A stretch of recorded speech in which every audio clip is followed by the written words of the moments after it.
5 minutes pour respirer, 5 minutes pour s'aérer, 5 minutes contre la pression qui monte.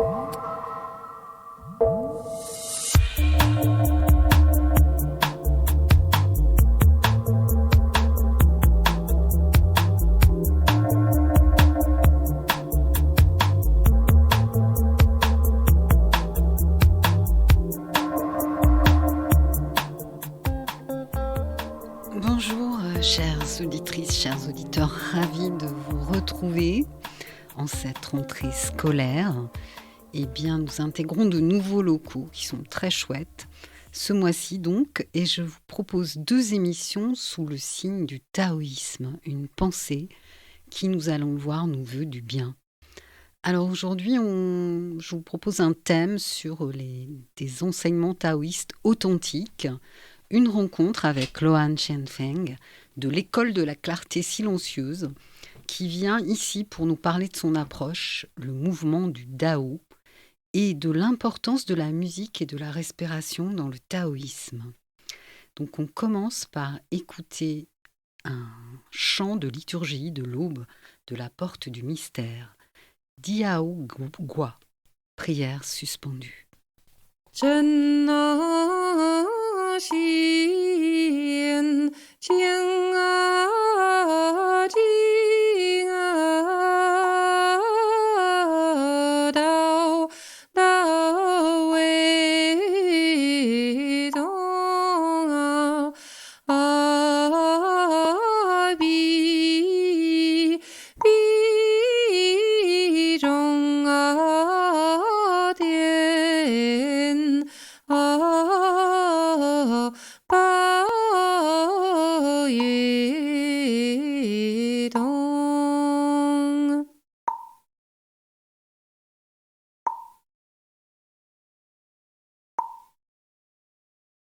江扫米云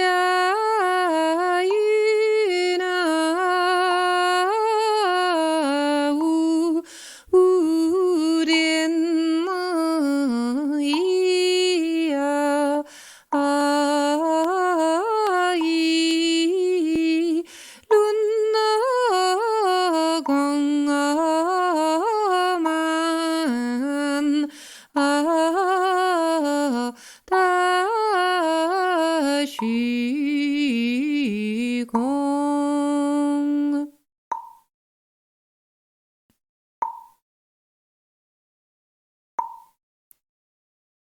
上呀深中深寂寂人居足非归应。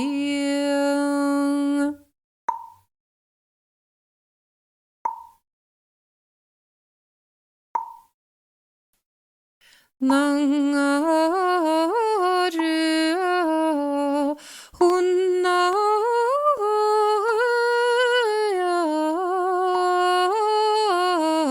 回风道见定黄呀日生。 Vous êtes dans Respiration sur Aligre FM. Alors aujourd'hui, je suis très heureuse de recevoir Loan Shenfeng. Bonjour. Bonsoir Louise, bonsoir tout le monde. Alors c'est votre belle voix là qu'on vient d'entendre avec ce chant de liturgie de l'aube, de la porte du mystère. Est-ce que vous pouvez nous en dire quelques mots avant que je vous présente ? Oui, alors il s'agit d'un chant qui est déjà inséré au tout début d'un rituel quotidien qui est pratiqué dans les lignées taoïstes anciennes de la Chine, les lignées de la porte du dragon. Et c'est un chant très spécial parce que c'est un chant alchimique. En fait, c'est un guide de pratique, c'est un guide de méditation et c'est un guide de transformation interne de l'énergie dans la méditation qui est issu des enseignements de l'alchimie interne taoïste. Merci, on en ressent les bienfaits déjà. Alors, vous êtes acupunctrice et vous avez vécu 9 ans dans un temple avec un maître taoïste et reçu sa transmission. Euh, Pouvez-vous vous présenter, parce que c'est quand même un parcours très singulier pour une jeune femme comme vous, d'avoir reçu cette transmission. D'où venez-vous? Comment vous êtes-vous retrouvée dans cet engagement? Oui, alors déjà pour commencer, je voudrais simplement vous remercier pour cette invitation. C'est la première fois que je passe à la radio et j'apprécie beaucoup la nouvelle expérience. C'est très agréable et intéressant. Alors pour me présenter brièvement, je m'appelle donc Loane, j'ai 42 ans, je suis née à Paris, je suis franco-sino-vietnamienne, c'est-à-dire que ma mère est française et mon père est sino-vietnamien. Voilà. Très jeune, en fait, j'avais beaucoup de questions. Je suis une personne qui a toujours des questions sur le sens de la vie, sur le sens de ma vie, sur le sens du monde. J'ai commencé d'abord dans l'activisme. Donc j'étais activiste assez jeune et pendant plusieurs années. Puis je me suis formée en tant que coordinatrice de projets de solidarité internationale. Donc j'ai travaillé pour plusieurs ONG dans plusieurs pays, dans des terrains très sensibles. Donc beaucoup avec les femmes, avec des travailleuses du sexe, avec des victimes de trafic d'êtres humains et puis dans des contextes de guerre. Et puis ces contextes en fait très difficiles humainement qui m'ont vraiment porté à questionner qu'est-ce qui dans l'humain permet de générer quelque chose de porteur, de guérisseur, de résilient, de bon, même quand les conditions extérieures sont toutes très négatives.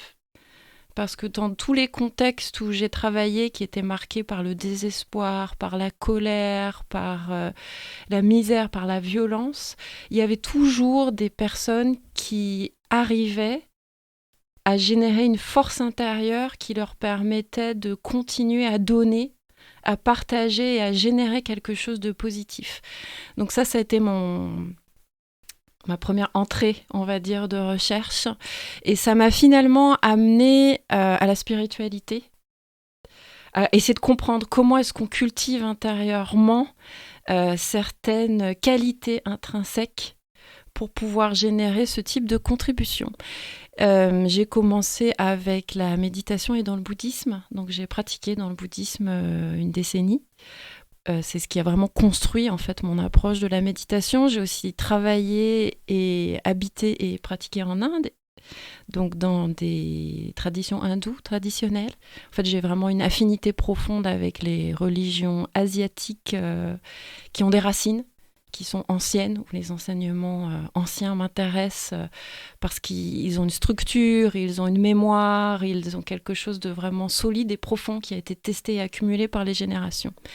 Et finalement, c'est au cours de ce parcours que j'ai été mise en contact avec mon maître taoïste en Chine. En fait, je ne pensais pas spécialement aller en Chine jusqu'à être mise en contact avec lui. Et puis, je suis allée au temple pour le rencontrer sur ses enseignements une première année, puis une deuxième, puis une troisième. Et puis finalement, je ne suis pas repartie pendant plusieurs années jusqu'à devenir d'abord son assistante, puis sa traductrice, puis une enseignante sous sa supervision. Très bien. Alors, on pourrait peut-être le nommer.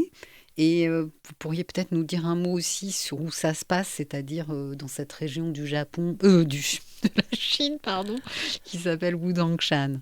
Alors oui, en effet, mon maître, tout le monde l'appelle simplement Li Shefo. Shefo, ça veut dire maître. Oui. Et Li, c'est un titre honorifique qui vient du nom de Lao Tse, le grand sage qui est à la racine de la culture taoïste et puis une grande part de la culture chinoise et asiatique, dont un des titres est Li Er. Donc ce Li devient un titre honorifique souvent en Chine. Donc Li Shefo, c'est mon maître. Il a plusieurs noms. Son nom laïque, c'est Du Songfeng.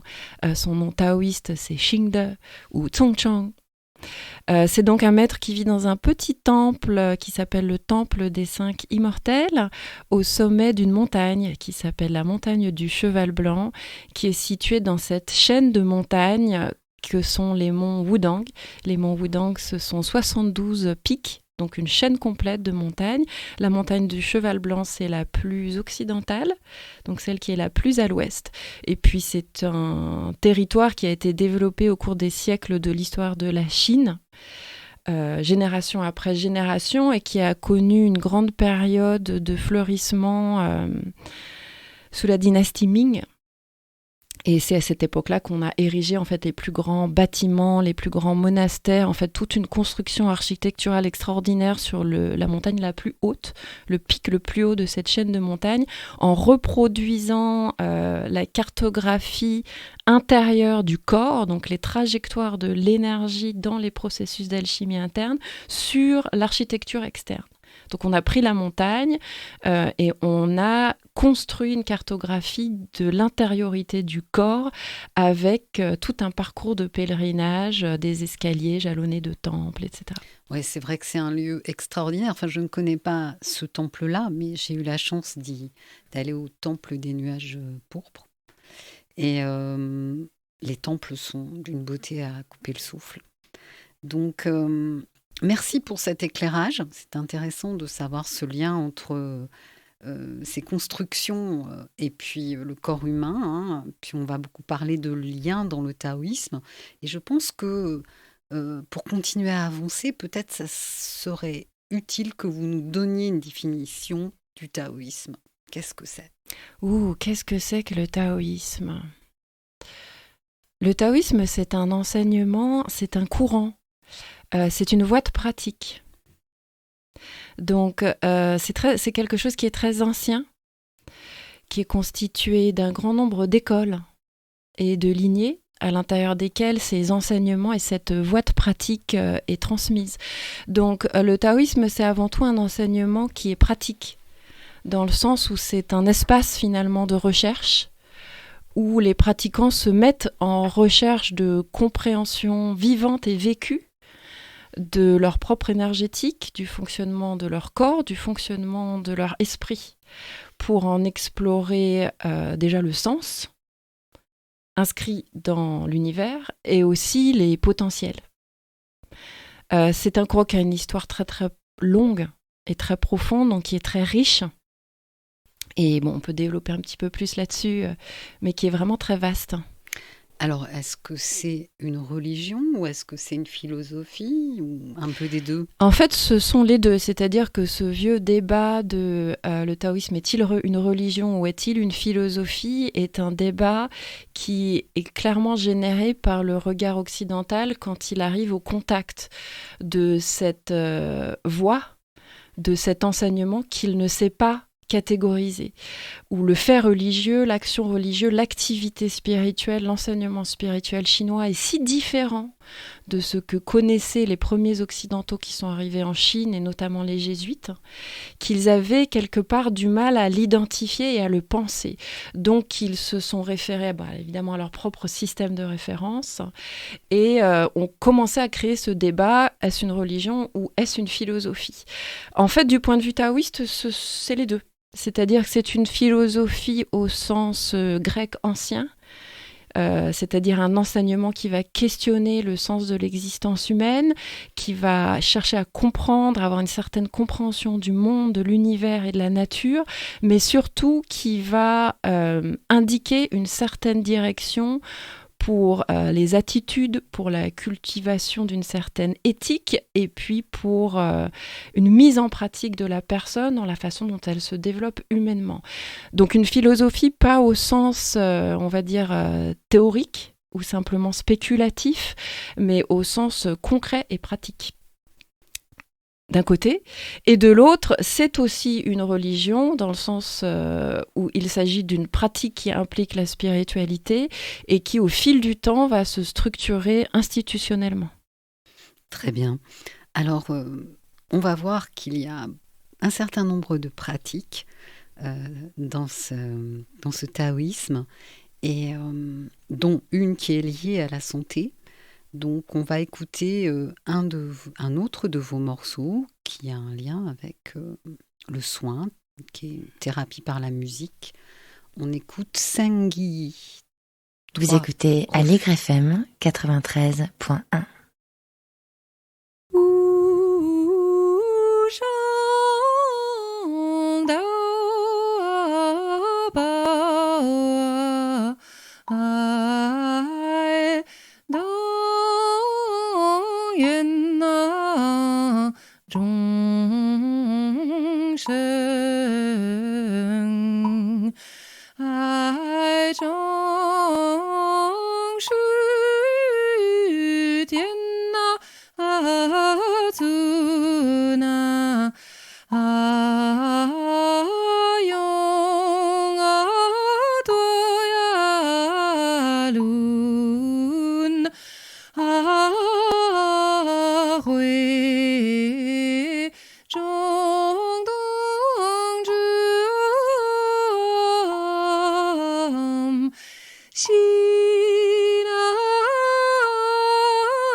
Vous êtes dans Respiration.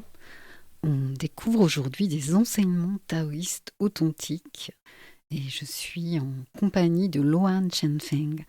Alors Loan, vous allez rectifier un petit peu ce que j'ai annoncé. J'ai parlé de thérapie par la musique, mais c'était pas le bon morceau. Alors pouvez-vous nous dire qu'est-ce que c'est à quoi correspond Sangui? En fait, ce morceau Sangui, ça veut dire les trois refuges. C'est le morceau qui vient conclure les liturgies. C'est le morceau qu'on chante pour rendre les mérites, pour rendre l'énergie accumulée dans les pratiques, pour les rassembler au centre et les remettre en lien avec les lignées. Donc les trois refuges dans le taoïsme, ce sont le Tao, les écritures et les maîtres, et ce chant leur est dédié. Mais On peut considérer qu'il a aussi une vertu thérapeutique parce que la musique, vous le savez bien, est vibratoire. Elle vient toucher toutes nos cellules par la vibration. Et donc la vibration des chants, des liturgies est très spécifique. Et on considère qu'elle a des vertus thérapeutiques. Parfait.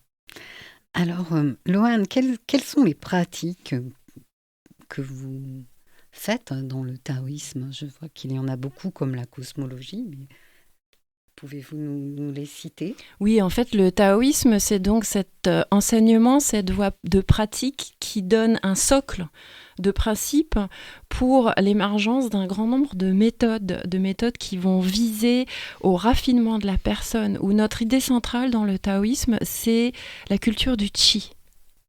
Donc c'est toujours autour du qi, c'est autour de l'énergie vitale, autour de la vitalité, autour du souffle, mais aussi à un niveau un peu plus subtil, autour du champ énergétique de la personne. Et pour cultiver le qi, on va observer les principes de la nature et on va s'aligner sur les principes de la nature pour créer des méthodes qui vont permettre de remettre en résonance tous les plans du microcosme au macrocosme.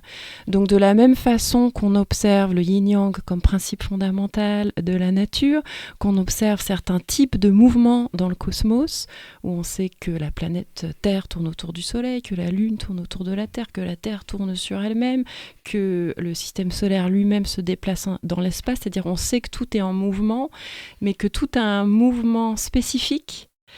On va quelque part reproduire ce mouvement à l'échelle humaine pour pouvoir harmoniser le plan de l'existence humaine avec le plan plus vaste du cosmos. On a donc des pratiques en mouvement et également des pratiques en quiétude, des pratiques où la porte d'entrée, ça va être le corps, des pratiques où la porte d'entrée, ça va être l'esprit, ou même directement le mental. Et on a des pratiques un peu intermédiaires où on va directement aller travailler avec le qi, avec le souffle, avec le champ énergétique. Oui, alors donc j'avais lu cosmologie, arts martiaux internes, j'imagine, les plantes, la médecine, le feng shui, le yiking. Donc je souhaitais qu'on parle un petit peu du lien avec la santé. Puisque vous dites finalement dans une interview que j'ai entendue que vous m'aviez recommandée, que l'objectif est le développement de soi. Et pour atteindre cet objectif, vous expliquez qu'il est nécessaire d'être solide et de restaurer la santé. Donc comment on fait pour avoir de solides fondations ? Alors, en effet, dans les pratiques taoïstes, pour faire assez rapide, on va dire que l'objectif, c'est de restaurer un état intérieur inné qui est celui d'une nature originelle, illimitée, qui correspond quelque part à une petite parcelle du Dao, à une petite parcelle de l'ultime. Et pour ce faire, en effet, les pratiques à la base, c'est-à-dire toutes nos pratiques d'entrée, ce sont des pratiques qu'on appelle de longévité, des pratiques pour cultiver la longue vie, pour entretenir et protéger la santé, et donc pour réharmoniser la circulation des souffles, la circulation du qi, dans la personne du pratiquant. Donc on va à la fois travailler sur le corps, mais aussi sur l'esprit et sur le souffle, pour pouvoir essayer de créer cet état d'harmonie à la fondation de pratiques ensuite plus avancées. Vous dites l'étude de la médecine prend toute la vie du taoïste. Ah, j'ai dit ça ? Oui, vous avez dit ça. Alors, ça me semble peut-être à contextualiser. Déjà, tous les taoïstes ne sont pas médecins, mais dans l'histoire de la Chine, énormément de médecins étaient taoïstes et énormément de taoïstes étaient médecins. Donc, effectivement, on a cette imbrication du développement de la médecine chinoise et du taoïsme. On rencontre énormément de figures assez archétypales de pratiquants qui sont à la fois des ermites, mais aussi des médecins, des herboristes, des astronomes, des alchimistes, des personnes à la fois qui sont à la fois des ascètes et des érudits, et qui vont donc s'intéresser au corps, s'intéresser à l'humain, s'intéresser au fonctionnement du corps et de l'esprit humain, à ce qui permet son harmonisation et son raffinement. Et donc la médecine va tout à fait trouver sa place à l'intérieur de ça. Alors, on étudie le Yang Shen dans le taoïsme. Qu'est-ce que c'est que le Yang Shen ? C'est justement ça, le Yang Shen. Yang Shen, ça veut dire nourrir la vie, nourrir le vivre, nourrir le vivant. Donc le Yang Shen, les Yang Shen Fa, les méthodes pour nourrir la vie, ce sont toutes les méthodes qui permettent de préserver la santé, de cultiver la longue vie et donc de générer une certaine harmonie dans le corps, dans l'esprit et dans le champ énergétique du pratiquant. C'est donc cette fondation de longévité qu'on s'applique à d'abord construire. C'est les fondations, oui, de notre édifice quelque part. Donc ce sont le Qigong, le Tai Chi, l'épée, par exemple. Par exemple, en fait, les Yang Shen Fa sont multiples et diverses, c'est-à-dire que quand on s'intéresse à la question de qu'est-ce qui va préserver la santé et prolonger la vie, pouvoir soutenir la longue vie, on va s'intéresser à énormément d'aspects de l'existence humaine. Donc effectivement, l'exercice et le mouvement, la respiration, la circulation du souffle, mais aussi l'alimentation, la diététique, l'usage éventuel de méthodes médicinales pour réharmoniser les déséquilibres. Mais aussi c'est toute une approche, une réflexion sur les habitudes quotidiennes, sur la conduite, sur la pensée, la façon dont on implique et dont on utilise son mental et ses émotions. Donc dans le cas du Qigong, du Tai Chi, du Bagua, de l'épée, là on est plus vraiment dans le domaine des pratiques en mouvement.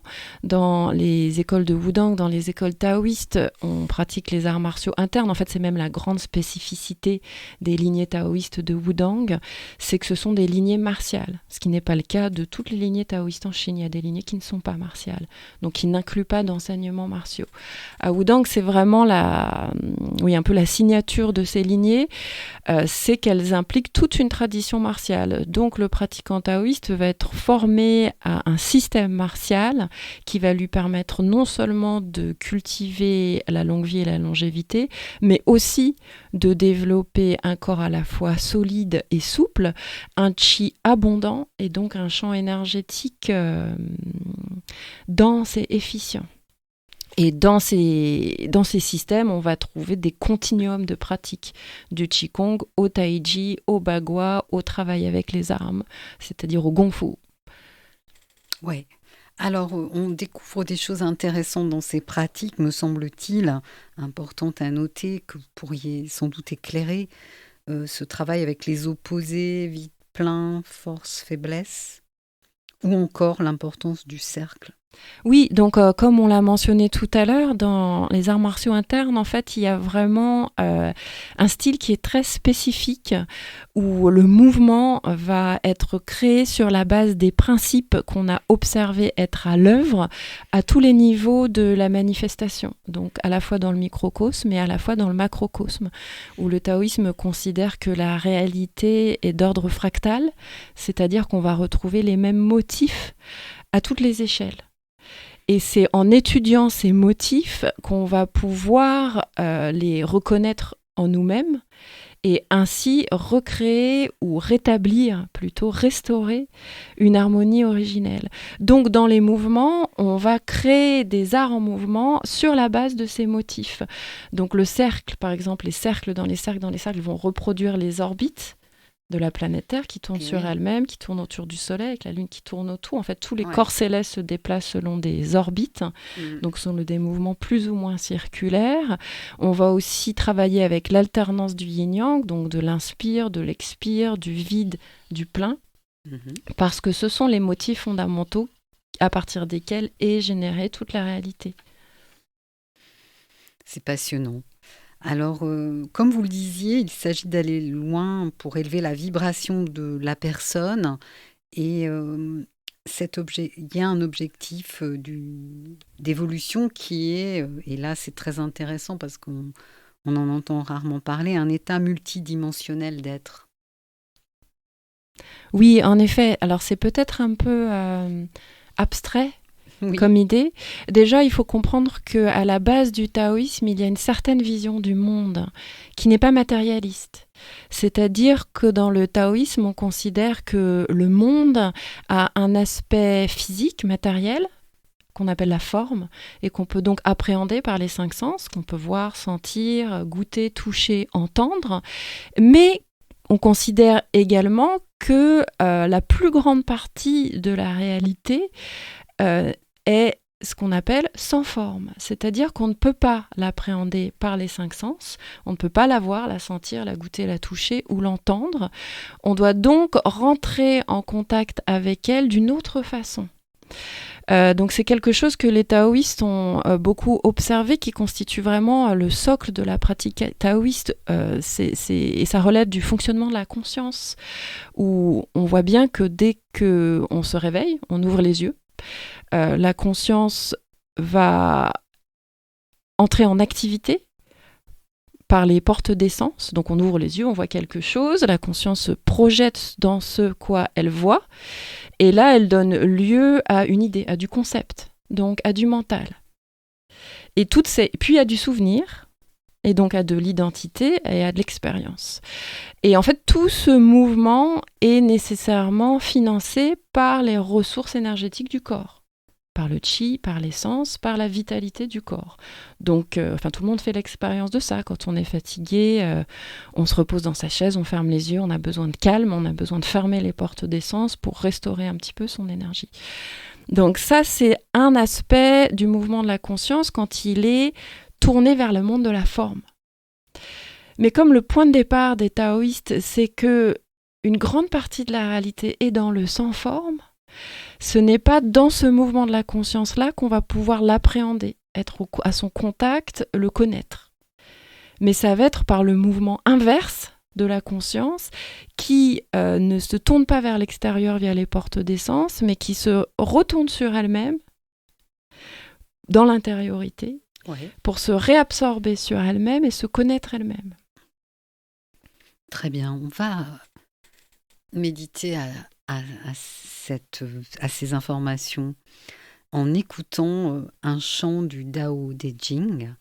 C'est le 8e verset, la bonté de l'eau. Vous écoutez Aligre FM 93.1.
Vous êtes toujours dans Respiration et aujourd'hui on découvre des enseignements taoïstes authentiques avec Loan Shen Feng. Alors Loan, peut-être pourriez-vous nous commenter cet extrait de ce livre si important dans le taoïsme et peut-être nous le présenter un petit peu, nous rappeler qu'est-ce que c'est que le Dao De Jing. Donc on vient d'entendre le chapitre 8 du Dao De Jing. Le Dao De Jing, on le traduit de façon habituelle par le classique de la voie et de la vertu. C'est l'écriture sacrée la plus ancienne qui est à la racine de toute la tradition taoïste. Donc c'est une écriture qui a été finalisée dans sa forme standard au cours d'un processus très long et très ancien qui a des racines qui nous vient vraiment d'une transmission orale. Et puis petit à petit, qui a commencé à être consigné, qui a évolué et qui a finalement été mise en forme. C'est un classique très connu, c'est le 2e livre le plus traduit au monde. Ah oui. Ouais. Donc ici, on a entendu le 8e verset, le 8e chapitre. C'est un petit chapitre. Le Tao Te Ching, c'est un texte qui est très épuré, qui est très minimaliste, qui s'est constitué en fait à partir de formules orales comme des proverbes, qui étaient transmises de maître à disciple au-delà des générations et puis qui ont finalement été fixées et écrites. Le 8e chapitre, il est extrêmement connu. Si vous allez en Chine, vous le verrez représenté dans des calligraphies nombreuses. C'est un chapitre qui parle de l'eau, qui prend l'eau comme métaphore des plus grandes qualités que l'être humain peut cultiver. Où on considère que déjà l'eau est un médium très intéressant parce qu'il peut changer de forme. Il peut devenir solide comme la glace, il peut être liquide, il peut être vapeur. Donc il peut à la fois passer de la forme au sans forme. Donc il a un continuum d'existence qui est très semblable finalement à l'existence humaine, qui est à la fois physique et dans la forme, jusqu'à des aspects insaisissables, invisibles et absolument sans forme. Ici, le chapitre, il nous dit « La plus haute bonté est comme l'eau, la bonté de l'eau est bénéfique aux 10 000 êtres et pourtant elle ne lutte pas. Elle réside dans les endroits que tout humain tient en aversion et c'est ainsi qu'on est proche de la voie. » Donc l'eau est vraiment pris comme cette métaphore des qualités qui peuvent être développées dans la personne. Oui, alors c'est très intéressant parce que tout à l'heure, on parlait de l'objectif qui était d'obtenir un état multidimensionnel d'être. Donc, qu'est-ce qui est essentiel pour cela, pour obtenir cet état ?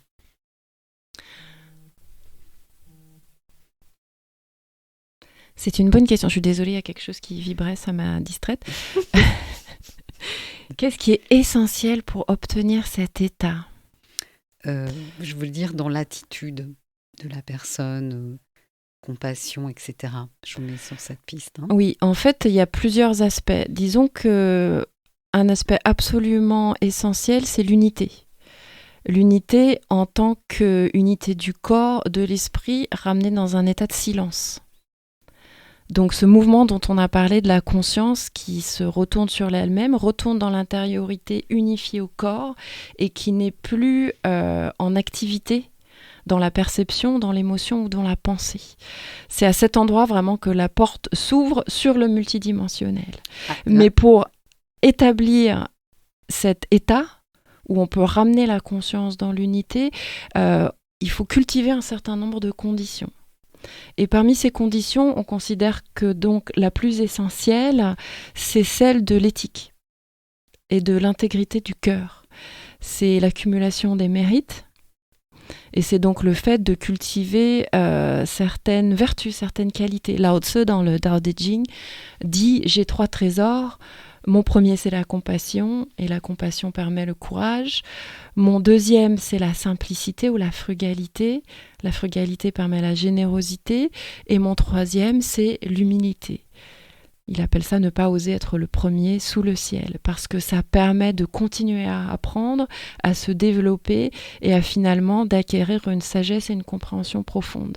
Donc ces 3 trésors, quelque part, sont notre boussole éthique pour la culture de soi et pour pouvoir établir ces états de conscience. Donc c'est ce qui va permettre de générer un champ énergétique qui vibre haut. Oui. Et qui va rayonner à l'extérieur. Oui. Je vous cite.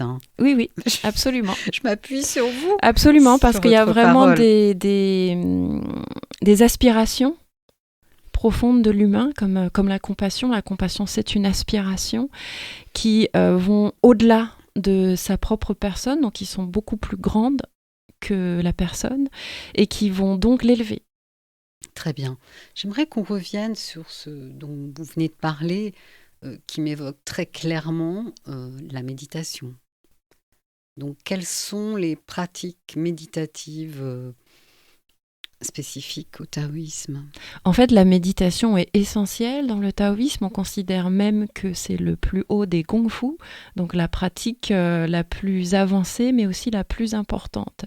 Et les autres voies de connaissance, les autres pratiques, les autres exercices, quelque part, vont tous mener à créer toutes les conditions les meilleures pour que la méditation puisse s'approfondir.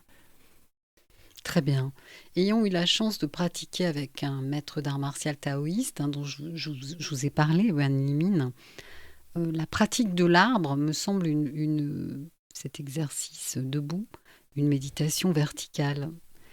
Est-ce qu'elle ne... J'ai le sentiment que les deux se nourrissent, en fait. Oui, tout à fait. Déjà, dans une pratique taoïste, dans la façon dont je l'ai reçue de mon maître, on travaille toujours à la fois en mouvement et à la fois en quiétude.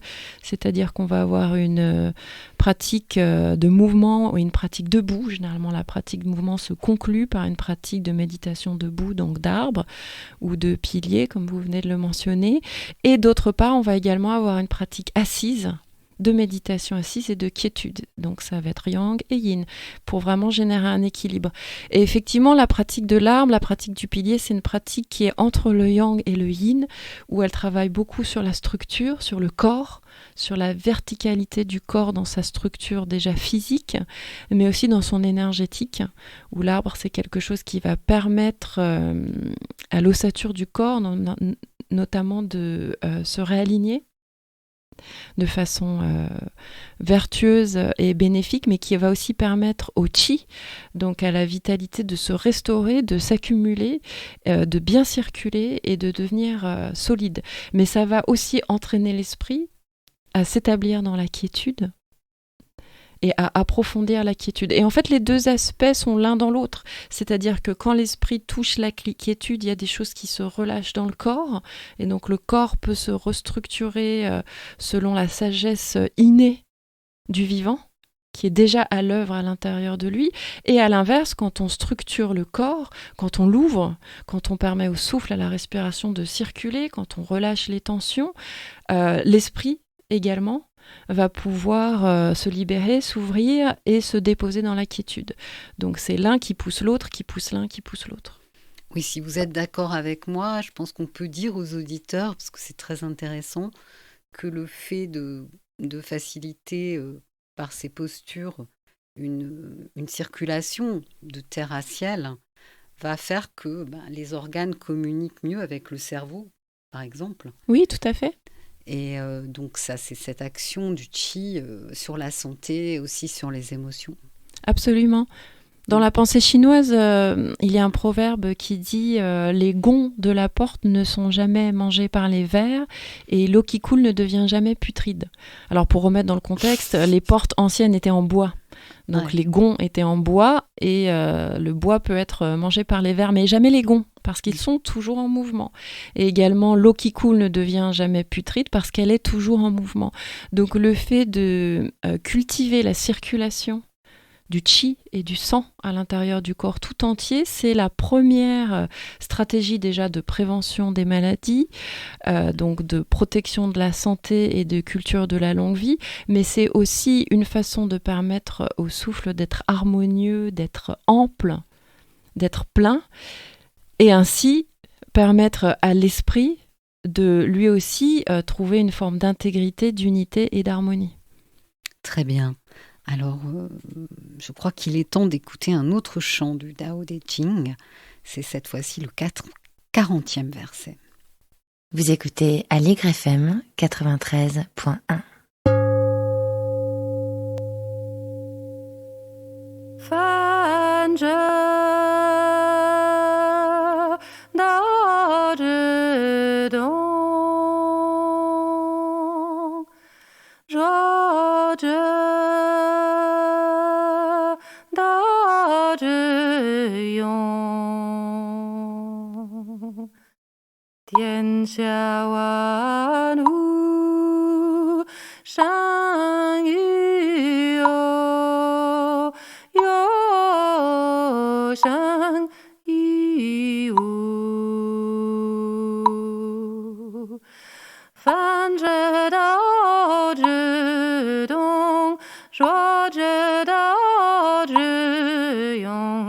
天下万物生于有，有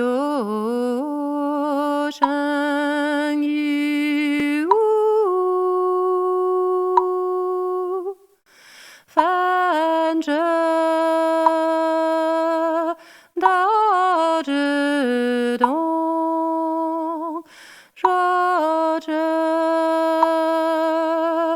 道之用。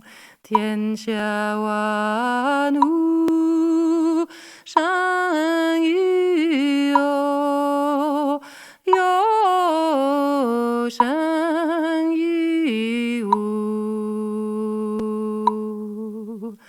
反者道之动，弱者道之用。天下万物生于有，有生于无。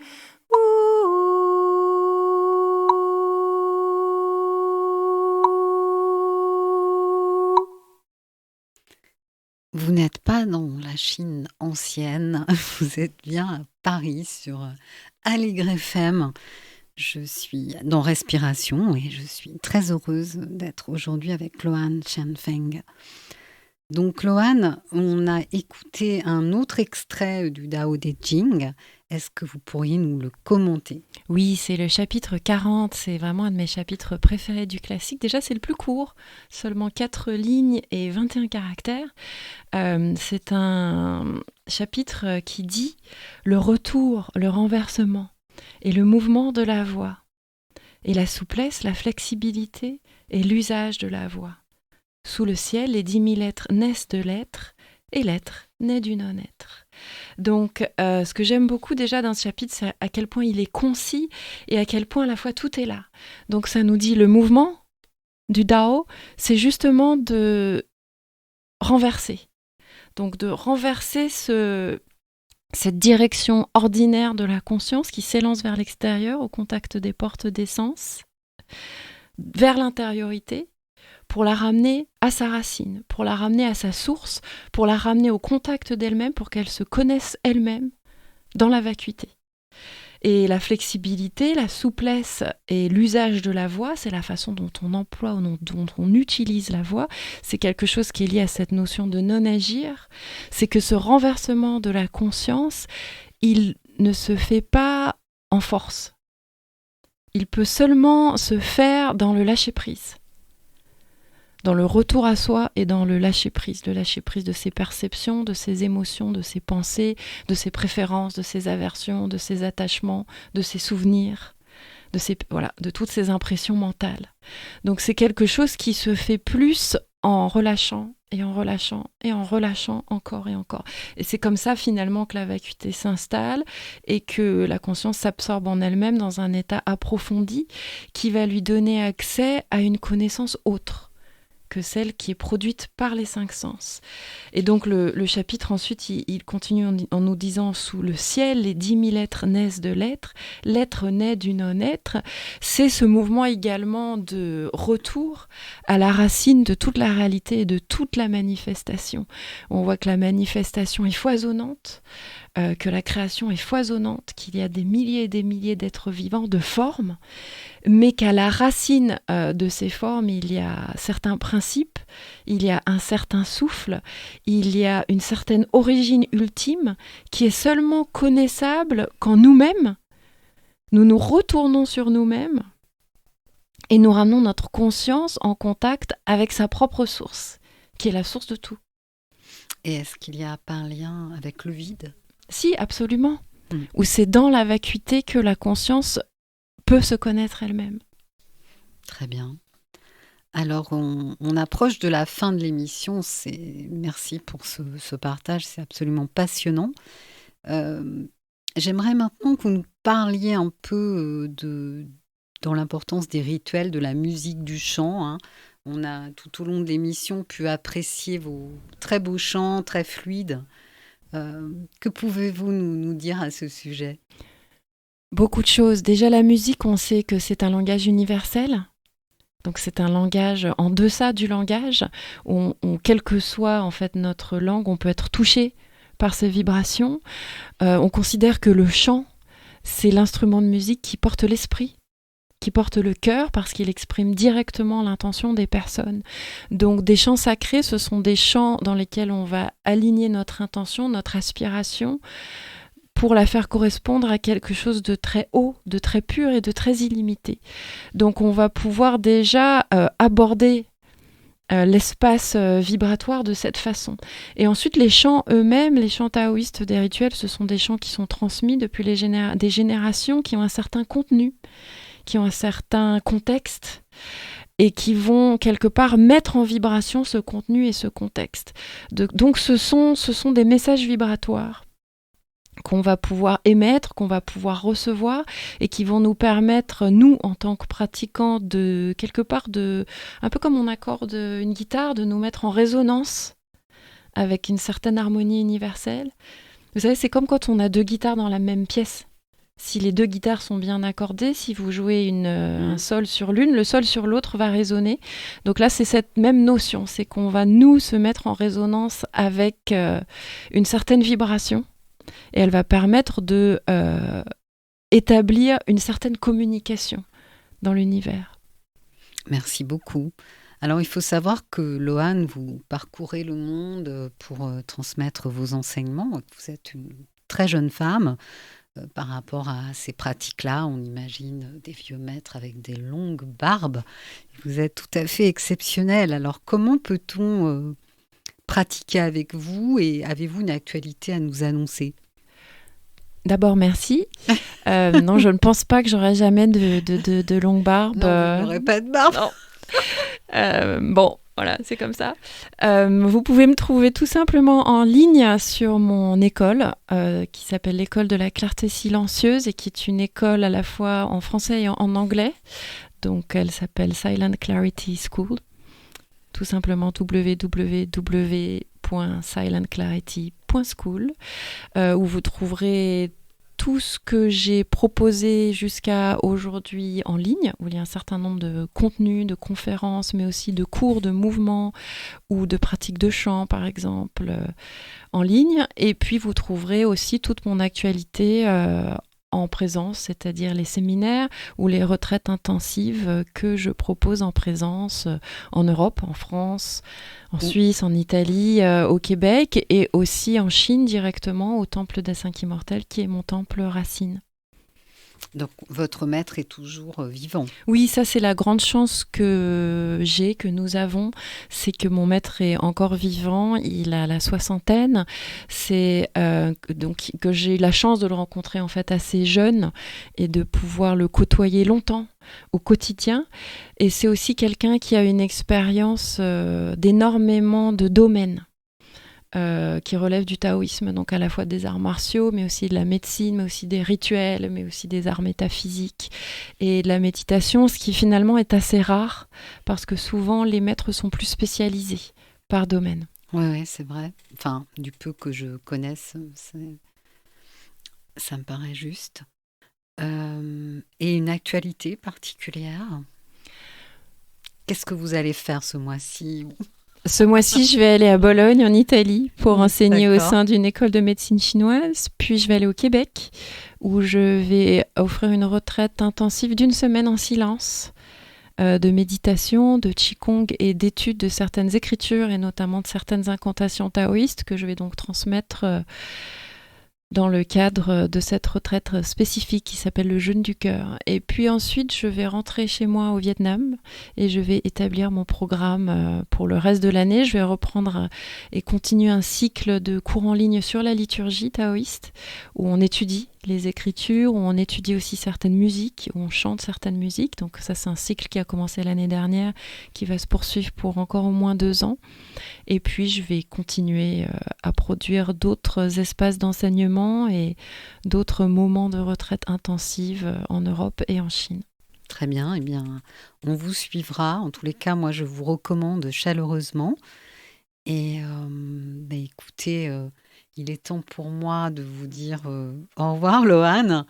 Vous souhaitez le meilleur et d'annoncer aux auditeurs notre prochaine émission, qui, comme je vous l'ai dit, est aussi sur un lien aussi avec le taoïsme. Donc notre thème sera le lieu est votre allié. On se retrouve le 23 septembre pour une conversation avec Marie-Pierre Delaine-Séguer autour de la parution de Bien chez soi aux éditions Lafon. Et pour aujourd'hui, je remercie à la technique René Clancy et Armand Gury. Portez-vous bien, belle rentrée à tous et à toutes. 5 minutes pour respirer, 5 minutes pour s'aérer, 5 minutes contre la pression qui monte.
C'est un songe, une idée, un goût d'éternité.